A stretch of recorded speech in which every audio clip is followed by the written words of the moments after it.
everyone. David Rose here with USXP. Thanks for joining us on the Scaling Stateside podcast. Our goal here is to help founders from the UK and Europe better understand the US expansion journey and all the steps along the way and best practices and pitfalls. With my co-host, Matt Oxley, and I, we've invited some guests we think can help shed insights into the topic. And today we have a founder we're very excited to speak with. Stephen, introduce yourself. Sounds great. Thank you for having me. My name's Stephen. I'm the CEO and one of the co-founders of Incident.io. And really sort of, I guess my professional background is, software engineer by practice, but kind of zigzagged between working at startups and starting startups. Incident itself is a kind of all-in-one incident response platform. So we mostly work with technology companies like Netflix or Airbnb. And when things inevitably go wrong at those companies, so, someone accidentally ships some bad code or, parts of AWS is not working, usually those folks are trying to respond as fast as possible. And they use our platform, which is kind of, incident management to go and do that in practice. So the company, I guess, is about 4 and a bit years old at this point. And I have sort of started the company, been to the US, come back from the US. We now have my co-founder over there. We have a lot of go-to-market. Nearly half the company is in the US. So yes, plenty that we can dive into from a kind of expanding into the US perspective. Fantastic. Well, let's start at the very beginning. Tell us about your very first paying job. Great question. It was a paperboy job, I think, back where I grew up. So I grew up in a place called Harpenden, which is half an hour on the train from London, but outside of what Londoners would define to be the London, which is sort of the M25 ring road.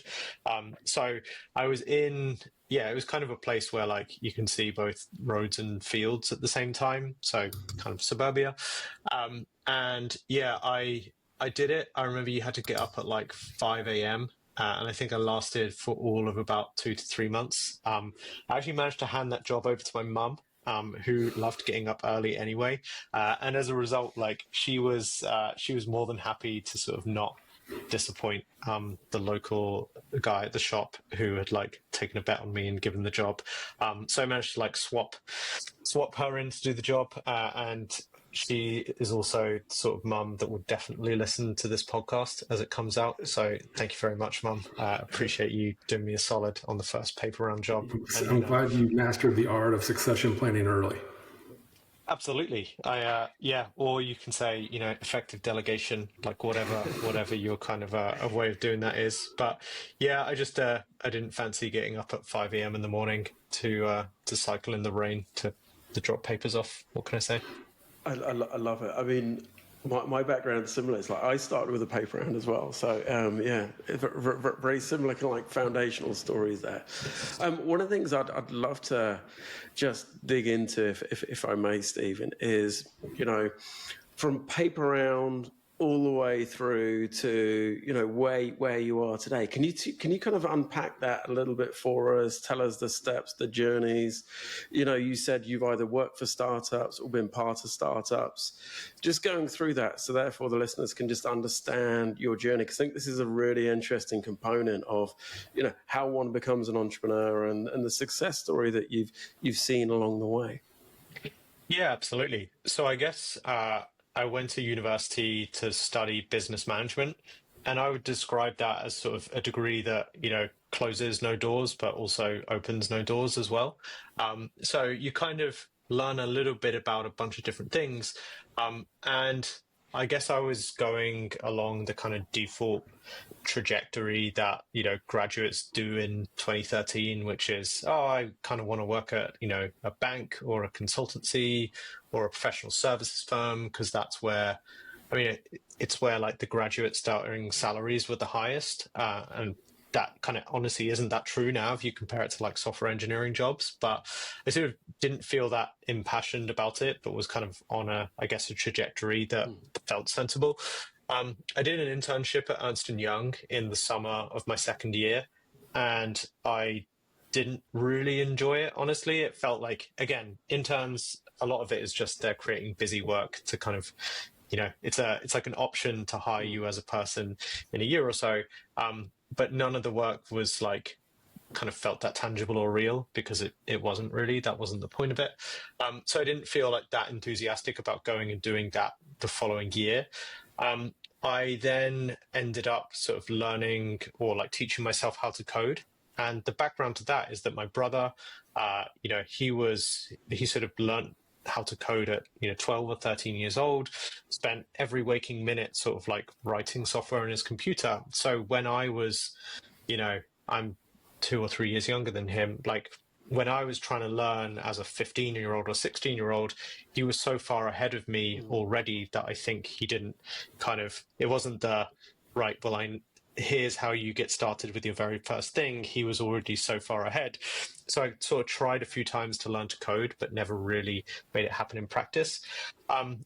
There was then this website called Code Academy, which is like credit, honestly, for sort of changing the direction of my life, which was, my girlfriend and now wife went away for the weekend, and I saw this ad pop up for it. And I was like, oh, learn how to write a tic-tac-toe game in Python in an hour. I was like, all right, well, if I'd never managed to learn from my brother at that point, like, let's give this a shot.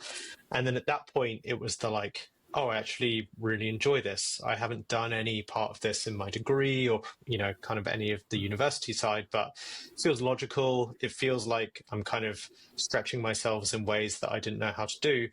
So I then said, right, well, cool. I'm learning how to code. I don't really want to go and be an accountant somewhere. Like, where else can you write code? And this was back in the era of like Silicon Roundabout, London technology scene. So, Last FM and Halo and all of these sorts of like the first wave of London, or not the first, but like a wave of London technology companies. So I managed to cold email my way into getting a data analyst job at that company. And it was really just an internship to start with. And that kind of gave me the first taste of like, all right, this is how you work. This is what a sprint is, a product team, a CEO. And that kind of taught me, I guess, how to like just the atoms of working there. And then from that point, I was really lucky. And I think it's just honestly sort of stuff that's happened in my life that's been pretty common, is just random chance that gives you an opportunity to go next. So, Halo had this big credit card fraud detection problem that they solved internally. And I sat in the same room as one of the people that was responsible for solving that. And kind of we then ended up working together on that problem a little bit, because I knew some data sciencey analysis stuff. He'd previously worked in the police, sort of helping catch fraudsters. And off the back of that, the Deliveroos of the world were popping up. This makes me sound very old, but like these were the days where you could like press a button and order a cab or order some food, and people's minds were blown at that point. And that meant that there was this big kind of opportunity for fraudsters to go take advantage of that.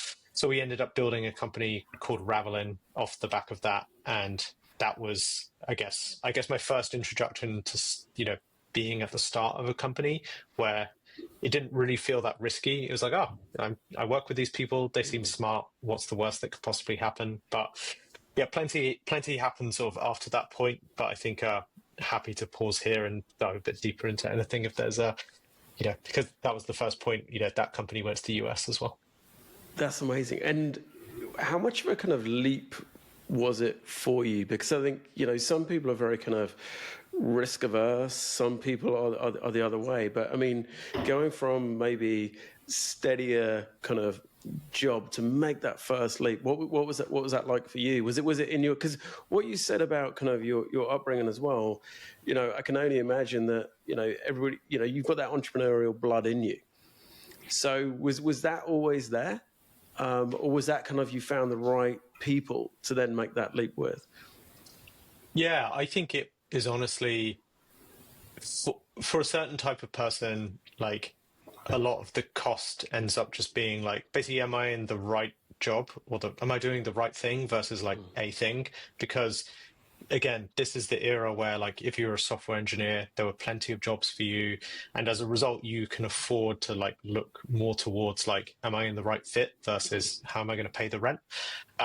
So as a result, like, that if I felt comfortable I was going to get there, my mind was much more around like, one short life, like, what am I going to go do with it? Am I going to do things that I enjoy? I guess the first thing that actually made that practically possible was raising investment.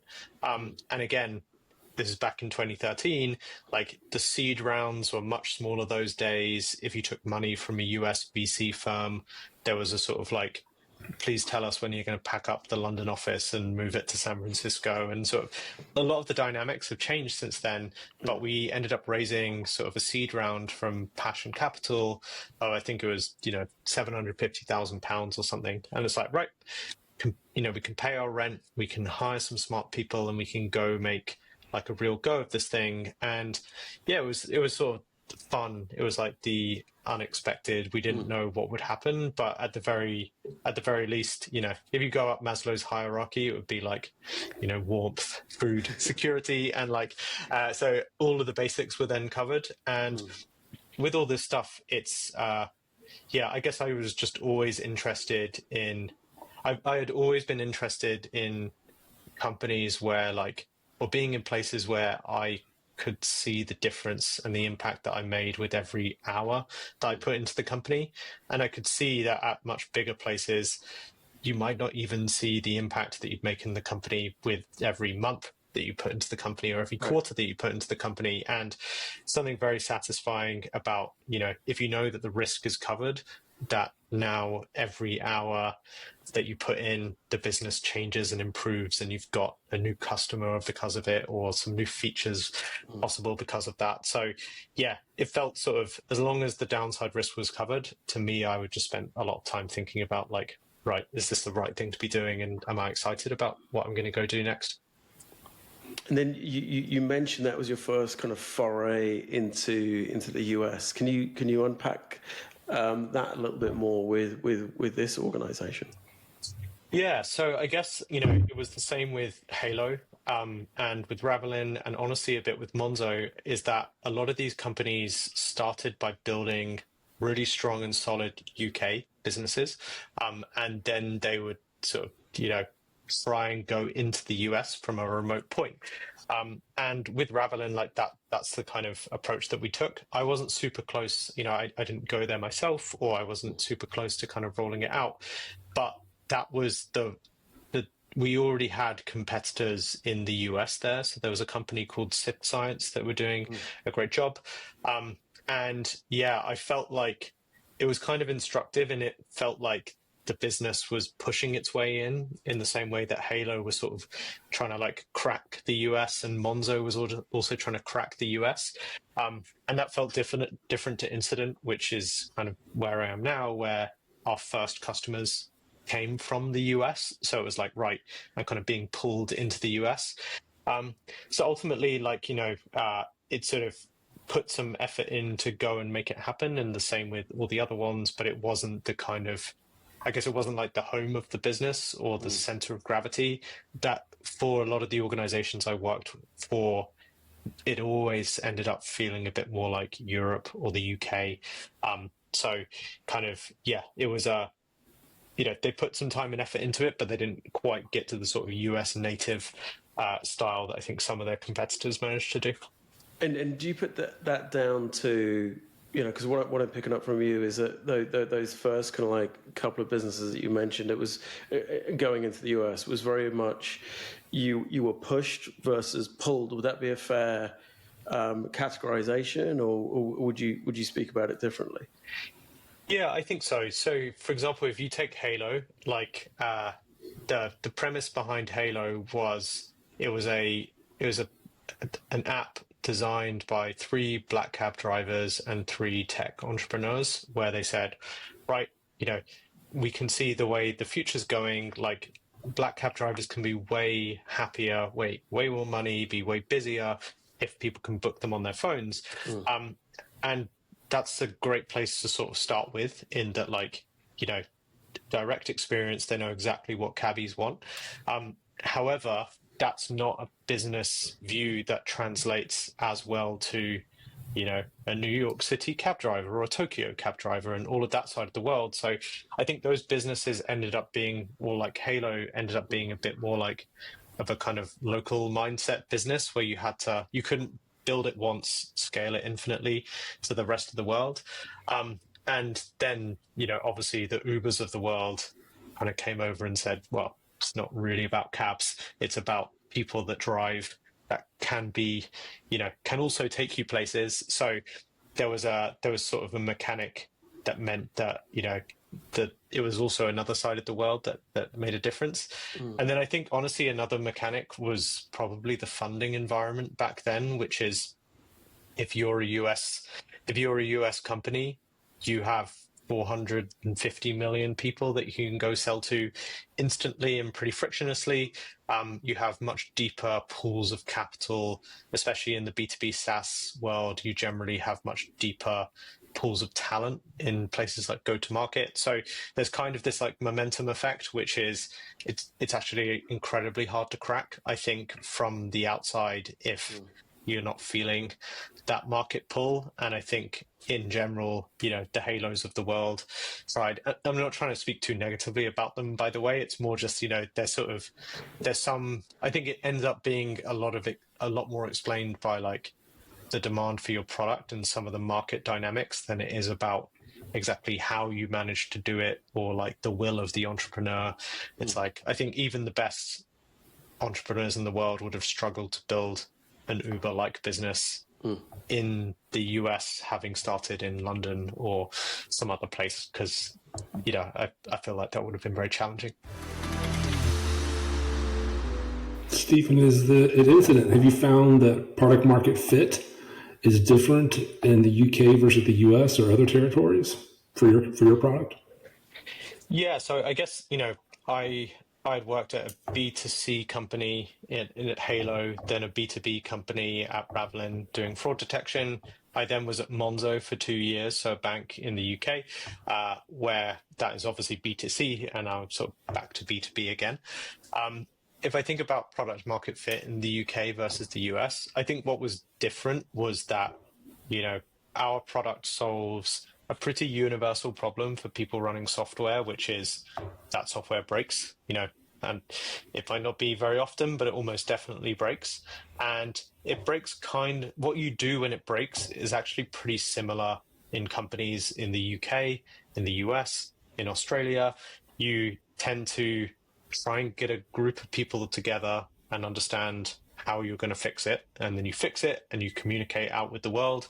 I'm being sort of very reductive, but that's very different to, you know, for example, you know, my co-founder and CTO came from a company called Go Cardless, which is built off of the UK direct debit payment infrastructure. It's like, great, that doesn't exist in the US. It's different in the Netherlands. So, you know, kind of, it was different in the sense between those companies of us having something that we could build and scale to like that solved a global problem in a non-local specific way.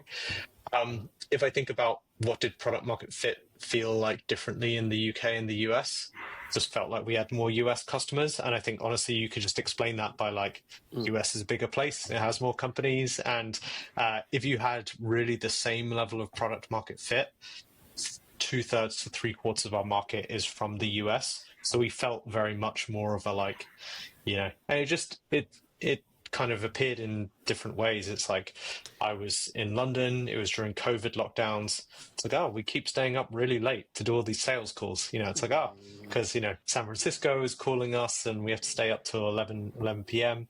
So yeah, it tended to feel like staying up later and later, and sort of doing ever more unsociable things from the UK.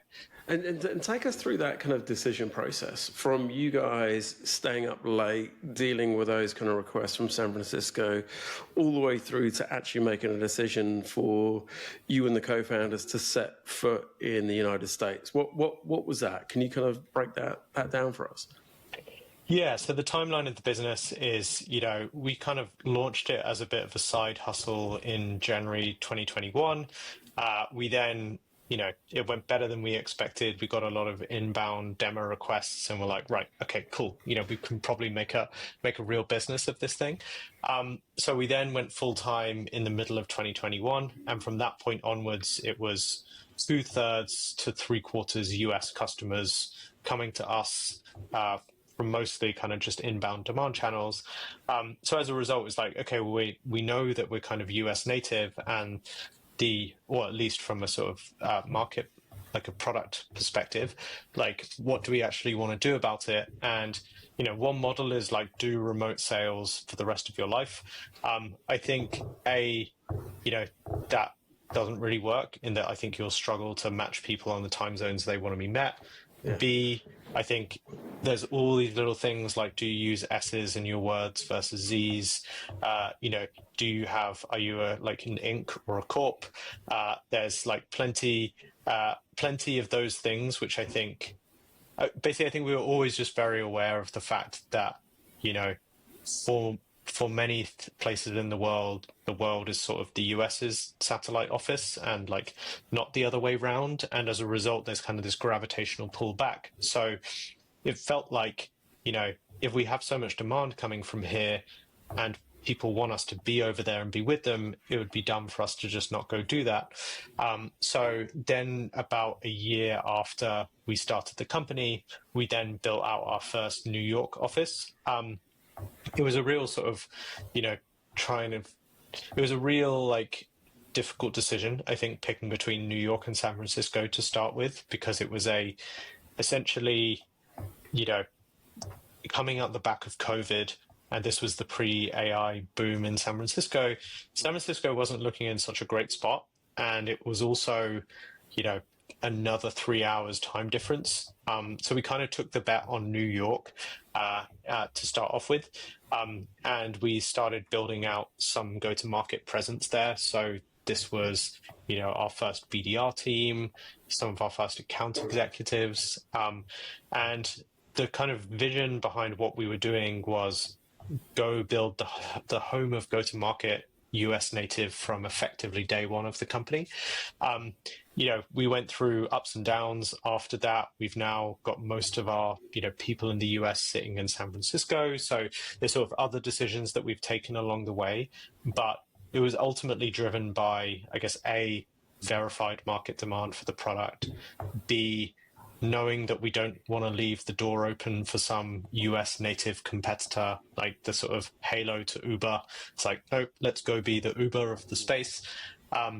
And then 3 is like, I'm always trying to think about what the winning version of the company looks like in 2 years, 5 years from now. And it's like, am I really convinced that the winning version of the company in 5 years is people staying up till 2 a.m., doing remote dials to San Francisco? I don't think so. Let's get on with this thing. And it's much easier to do that as a team of 20, 30 people than I think it is as a team of 200 to 300 people. So let's be sort of dual headquartered from day one. So yeah, it was sort of an interesting choice, but I think ultimately like the right one looking back on it. And then from a founding team perspective, did you make the journey over? Was that one founder or all of you, or how did you kind of like split the roles there? Yeah, so it was me that moved over. So I moved over to New York for a little over 2 years. And the justification was, well, we did, and until this day, have everyone in product development in London. So as a result, it doesn't really make sense for our CTO, Pete, to go over, because he'll just be remote from his team. That seems dumb. Then Chris, my other co-founder, he spends sort of a leg in product and a leg in go-to-market. So it's like, yes, there could have been a justification to do that. But I think, ultimately, if you're starting a bit behind from a US perspective, which is like, oh, this guy's got kind of a funny accent, and what is this company? I've never heard of them. I think what really helps is to make a sort of meaningful, it's like a meaningful sacrifice or stake in the ground to show that, hey, we are really serious about this thing. It is not going to be, 950 people in London and 2 people in some WeWork in Jersey somewhere. It's like, no, we're going to be like, you are going to be as important to us as the rest of the company. And as a result, like the way that we can signal that is by sort of sending the CEO over and have him build that from scratch. So that was what we did. And I think it generally worked well. I think other stuff that made a difference to sort of kind of getting over that initial hump was backing of great investors that had name recognition in the US. So our investors at that point were, Index and Point Nine, and as a result, it was great. I've heard of these firms. They're fantastic. They've backed great companies. So as a result, that kind of matters when you're trying to hire leadership, for example, because, like it or hate it, a bunch of leaders might qualify the companies they speak to in or out versus have they been backed by this firm or is it tier one or all of that fun stuff. So I think it made a difference to the kind of the way we were able to land in the country was like, yes, it both helped that it was me, but there was also supporting factors from our investors and other places that had managed to make it a little bit easier as well. That's really interesting. I think we'll come on to the fundraising element in a little bit. But the thing that I'd like to focus on is, in my personal opinion, after spending 10 years in the States, kind of growing Opal, one of the things that is not talked about enough is the human side of it. Because you as a CEO, entrepreneur, founder are going over to a new market. I call it learning American. You are, you're removed from your friends, your family, your friendship groups, your daily routine. As stupid as the little gym that you go to, or you can't go and see Man United. It's all these like ridiculous things that add up. How did you find the human side of it? Yeah, I think it was. I think in my DNA, I'm pretty comfortable moving around. So I guess my family, my mum is Canadian, my dad's British. I was born in Singapore, and then I moved back to the UK when I was 6. So it's not like I had this kind of, army lifestyle where I never stayed in a place for more than 2 years. But it was also the kind of, my parents often talked about going to Singapore as like, or my mum does at least, as like the sort of scariest thing that she ever did, but the best thing that she ever did. So as a result, I was very comfortable with this. I'll go to a new place and it might not be great or easy, but it might sort of show like all of the fun stuff might come in 6 months from now or a year from now and things like that. So yeah, I would say like I found the US move generally sort of exciting. Because it was different. I'd been in London since 18 and I moved over when I was 32, 31. So as a result, it's like, yeah, plenty of, I can't get excited about new restaurants opening in London anymore. Send me somewhere new. And as a result, that side was fun. The US was also just an incredibly large and beautiful place. And I'd spent time in, LA and New York and San Francisco, but never in upstate New York or never in North Carolina or like all of these places. So that stuff was really fun. And this is sort of nothing to do with the work side, but it was just novelty and a ton to enjoy from that perspective. On the things that were hard, I think one was just really dumb stuff like the time zones, and not the time zones in the sense that you have less time with people. It was stuff like I always used to work out in the mornings in the UK, so I'd go for a run or do an exercise class or something like that. And now if I get up at 6 a.m. in New York and I work with a bunch of Londoners, like I wake up with the virtual in tray of like tons of stuff placed in there already, and it can be like, hey, this person's resigned, or, you need to make a decision on this deal in 2 hours. And as a result, you just feel very guilty. I think about, hey, I'm actually going to spend 2 hours running a half marathon before work. It's like, no, that I can basically get up, brush my teeth, pretty much head straight to the gym. So straight to work and like no gym for me. So it was little stuff like that that kind of unsettled my routine a bit, but is ultimately a sacrifice. And then I think the friends and family stuff is hard. I mean, there's plenty of people that live around the world remote from their their parents and friends and things like that. But it was just little things like my niece, for example, being born, and then you sort of see it's like maybe once a year or something like that. That was a little bit tough. And then I think honestly some of it was a bit of the personal guilt of like, hey, well, me and my wife have moved from London, but it actually turns out that I have, 2/3 of the business in London. So I always felt like a little bit uncomfortable with the fact that I would be going back to the place which I'd just come from and was very easy for me. And then, it was like me, my wife, and our 2 dogs. And it was like, oh, great, please fly over here, look after the dogs, and I'll head straight back to London from where we came. So long and short is it was great. I wouldn't have traded it, but it wasn't, I wouldn't say like better or worse. I would just say different. There's trade-offs in some things, trade-offs in others, but on the whole, I would have definitely not replaced it. I would, still go back and do the same thing.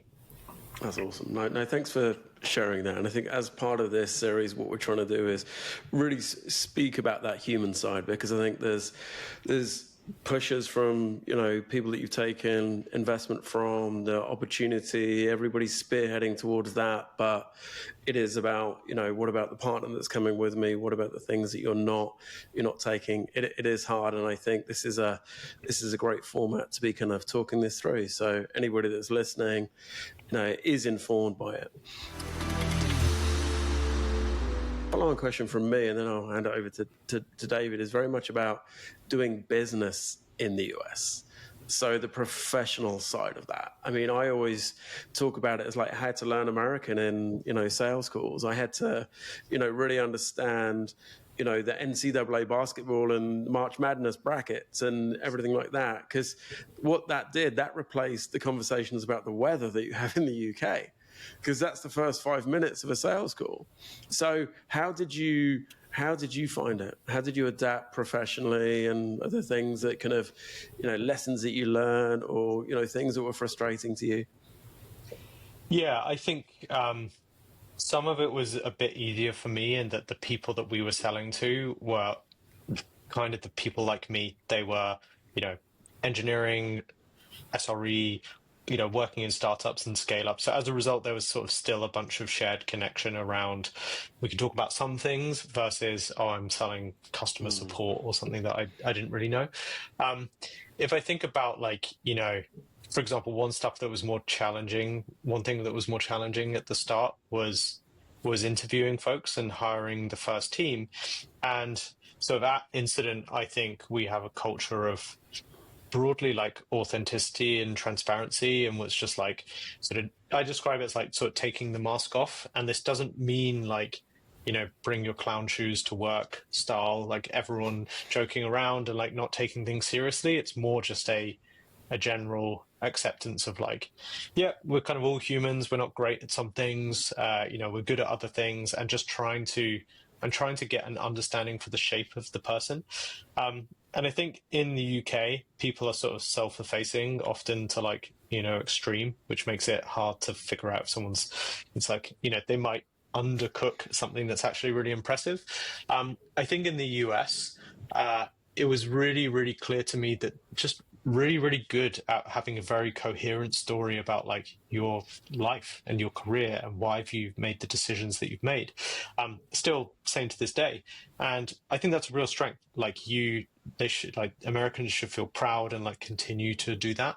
I think the stuff that made it harder for me to drill into was like the kind of, basically tell me what you're not good at. Like, tell me, where have you struggled? Where did you fail? Where was particularly intense parts of your life? And I'm mostly just looking for like authenticity and transparency and perhaps some vulnerability. And I think, especially with the first hires, I remember I had to kind of go and do a redo of the final interview for one of the first hires we made. He was amazing, like, one of the most prolific people in the company. And it was just a sort of like, kind of, I really, really like him, but I struggle to actually understand who he is as a person, and like what motivates him. What does he get excited by? What does he do outside of work? And it was all very, very polished. So I essentially gave him the feedback. I was like, hey, can we just have a more natural conversation about things? And like after that, that was great. So I guess over the years, I've learned some ways to sort of tease some of that out. But that's, again, it's like the darkness is the light or something like that. Good at pitching, but makes it harder to get some of the authenticity stuff out. Honestly, still don't get all the rage about college football, so I'm sure I'm going to get absolutely annihilated on this podcast for that. But I just never really. New York honestly felt like a bit of a sheltered place for some of that stuff, which is it's all about the restaurants, the food, yeah, like sure you go see like the Yankees or the Nets or something like that, but as a result, I felt like I didn't spend as much time diving into a lot of the kind of I don't know stuff underneath the hood. And then I think another thing that made it a bit challenging was, and I think this is relevant to folks listening, is like if you're moving out to the US to do what I was doing and like open up the US part of the business, you are going to hire a bunch of people that will work for you, and these people like are not and cannot be your friends, and as a result you'll be in a situation where like if you'd moved to the US with Google or something like that, it's like, oh, I can actually be friends with my co-workers, I can rely on them to introduce me to social circles and things like that. I honestly always just felt pretty uncomfortable with the power dynamic of like, hey, can we hang out on the weekend, or like, can you introduce me to some people? It just feels very like, this is my boss and I guess I have to do it.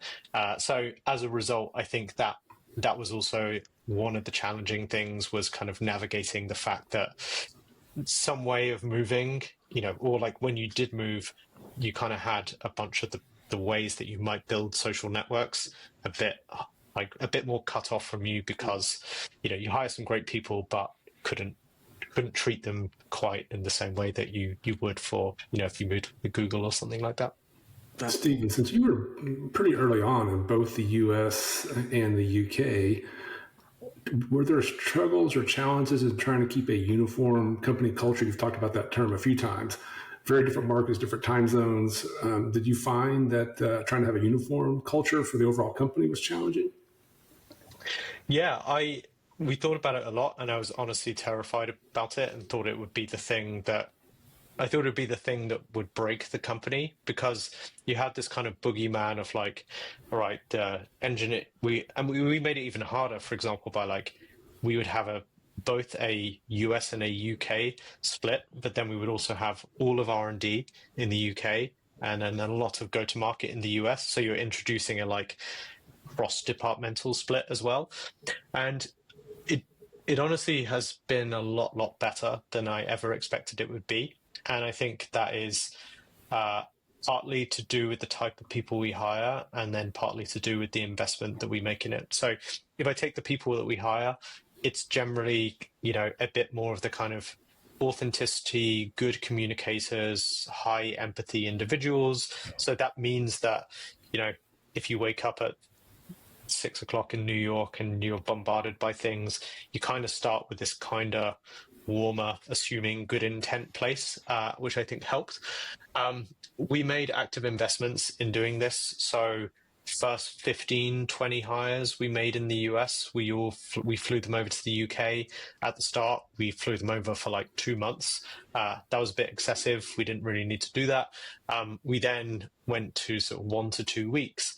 And this was to kind of ingratiate people in like, look, I know it's small in New York, but trust me, it's a proper company. We've got like engineers and everything in London. But also like, this is how we work. And, you're a rep, you're going to need to work really closely with engineers and founders and marketing folks. So go like share lunch with them, go talk. And there was never like a sort of I was never looking at like the ROI of this visit. It's more just the the thing that will kind of destroy the company, I think, is creating all these artificial cracks and culture changes, and GTM doesn't trust product and all of this sort of stuff. And I think you can actually solve quite a lot of that with, investing in travel, investing in entertainment. I think, to be honest, we probably underinvested in it now and maybe got a bit too comfortable with how things are going. And, I would be very in favor of us just like having more sort of sharing trips where people just go over to spend time with people outside of their domains and to learn other things and stuff like that. So, yeah, summing it up, David, I would say was terrified about it for some reason, didn't go anywhere near that bad and has gone well. I think part and parcel of we tried to invest in it to make it easier, but also I think it also depends on the kind of empathy and understanding of the people that you hire, and just so they understand that it's going to feel different to working all on site with everyone all in New York. It's like we can't make it feel like that. Stephen, walk us through Incident's fundraising journey, because you've had multiple rounds. I think you've raised in the UK from a kind of a global firm and in the US. Walk us through that journey and tell us about the differences. Yeah, so we are sort of Series B company right now. We've raised close to $100 million, like 97 or something like that. So we started off by raising a seed round with Index Ventures and Point Nine. So Index is kind of global multi-stage venture capital firm, backed amazing companies over the years, Datadogs of the world, Figmas, etc. And we were really, really close with our original investor because my co-founder used to work for him and had worked for him for quite a few years. So there was sort of this like natural tightness with the company. We then also spent a bunch of time with Christoph, who runs Point Nine, and they'd also backed amazing companies like Loom and Zendesk and all of these things. So yeah, we sort of started off with those folks. We then did a Series A, so that was about $5 million. We then did a Series A of about $30 million the following year, in July 2022. Now, that was explicitly to fuel US expansion. I was like, well, cool, it's going to be a bit of a stretch to do all of that with, $5 million. Like, let's go and raise, we would raise $30 million. And that kind of gave us a good amount of time to go build out, hire exec leadership, pay the exec search firms to go do that, hire an office. Like, all of that stuff is materially more expensive in the US, I think, just from an average salary basis and cost of living basis. So just having the buffer to go do that helped. We then raised a Series B from Insight Partners with participation from all of our existing investors in February of this year, so 2025, which was $62 million, which then gave us really the kind of, the fuel to go and to continue to expand. That wasn't to go build out a Singapore office or anything specific like that.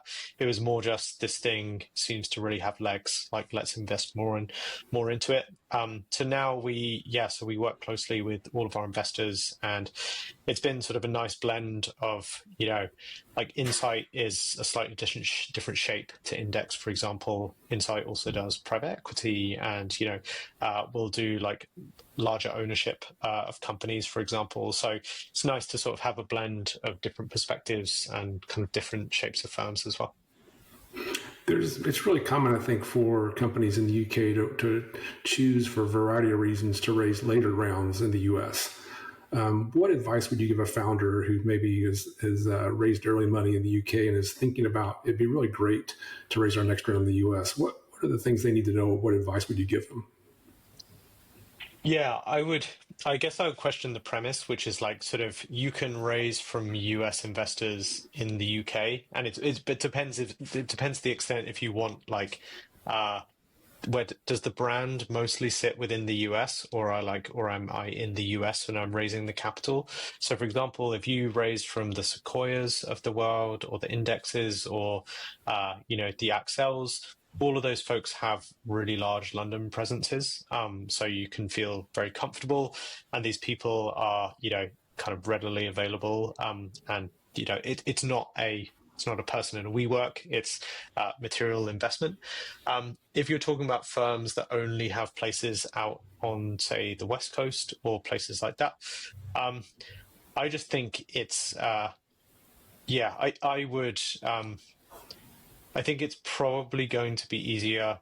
And again, this is a bit London specific advice, but like, it's going to be easier probably to raise within local networks because, like it or hate it, a lot of venture capital backing is it's a tight network. It's, back channels are rife. Like, oh, I heard X is doing this interesting thing and they left Y and they're raising, in 2 days or something like that. That stuff is a lot easier to sort of happen in your local networks where you know people quite well. So if you can make that happen in London and raise from a US brand in London, I think that makes a difference.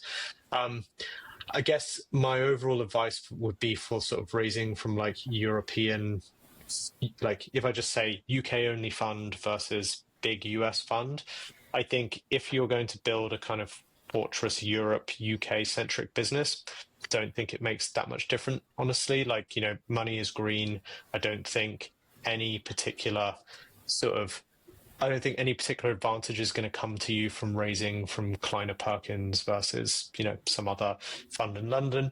If you're going to be in the US, materially invest in the US, hire amazing people in the US, try and stretch to being an upmarket, enterprise sales business. I think raising from US brand investors does make a big difference. It is not the game. Basically, it's like I don't make the rules. I just do think that it makes a difference. Again, it comes back to like this is sort of not people taking a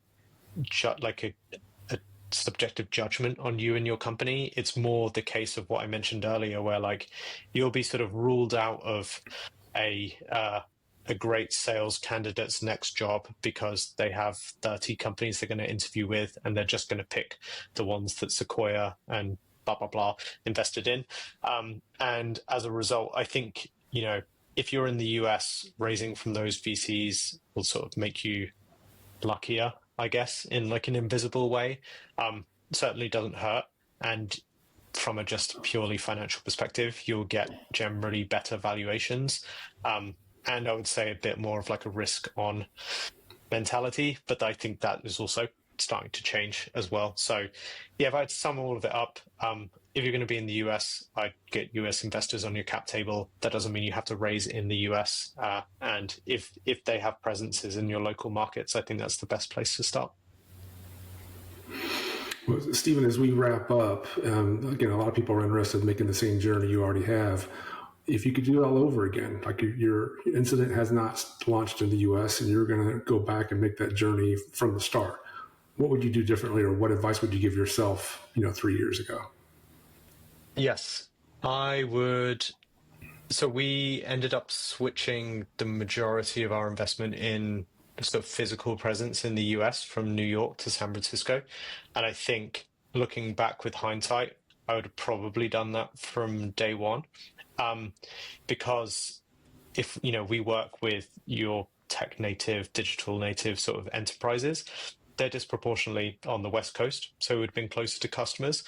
I think when we did searches for go-to-market leadership, I'd say 50-60% were based in the Bay Area or somewhere like it. So it felt a bit like I moved to New York to hire people that were all remote to me. And as a result, it was like, okay, well, I've kind of come here for half the reason, but then I'm not quite getting the rest of the benefit. So there's no judgment against New York. There's amazing companies built there. So like look at Ramp for a great example of it. But I would probably, for our business, gone to SF from day one. Other stuff, I think, I